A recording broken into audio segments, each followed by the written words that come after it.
So first thing ఈ device ఎవరెవరికి పెట్టుకోవచ్చో నేను చెప్తాను. ఇండిపెండెంట్ హౌసెస్ ఉన్నాయా మీరు పెట్టుకోవచ్చు, రిసార్ట్ ఉందా మీరు పెట్టుకోవచ్చు, స్విమ్మింగ్ పూల్స్ ఉన్నాయా మీరు పెట్టుకోవచ్చు, అపార్ట్మెంట్స్ పెద్ద పెద్ద అపార్ట్మెంట్స్ అలా చూసే అందరూ పెట్టుకోవచ్చు. అపార్ట్మెంట్స్లో కిందనే పెట్టుకోవచ్చు కదా సార్?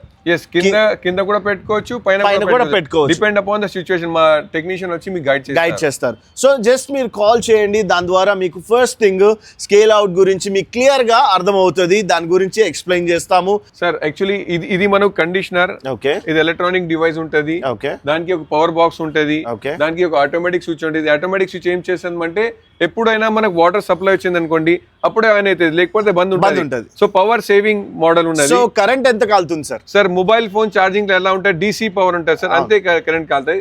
దాని తర్వాత ఇది జంబో ఉంటది. డిపెండ్ జంబో ఎలా ఉన్నదంటే ఎంత డస్ట్ పార్టికల్ ఉన్నది దాని లెక్క ప్రకారం 1 ఇయాలా 2 ఇయాలా మేము డిసైడ్ అవుతాం. ఓకే, సో అర్థమైపోయింది కదా సార్. యూజువల్ గా సార్ మాది ఒకటే కాన్సెప్ట్ సార్, అందరికి అందుబాటులో ఉండాలని మా కాన్సెప్ట్. ప్రతి ఒక్క ఇల్లులో హజల్ ఫ్రీ ఉండాలి, మనం స్కేల్ ఫ్రీ ఉండాలని మా కోరిక సార్. దాని గురించి మేమేం ప్లాన్ చేస్తున్నాం అంటే ఈఎంఐ ఆప్షన్ అని పెడుతున్నాం సార్. ఈఎంఐ ఆప్షన్ ఎందుకంటే అందరూ తీసుకోవాలని మా ఉద్దేశం ఉన్నది సార్. మీరు ఒకసారి కాల్ చేయండి, మాకు ఇన్ఫర్మేషన్ ఇవ్వండి, మేము మీకు వచ్చేసి మొత్తం చెప్పేస్తాము.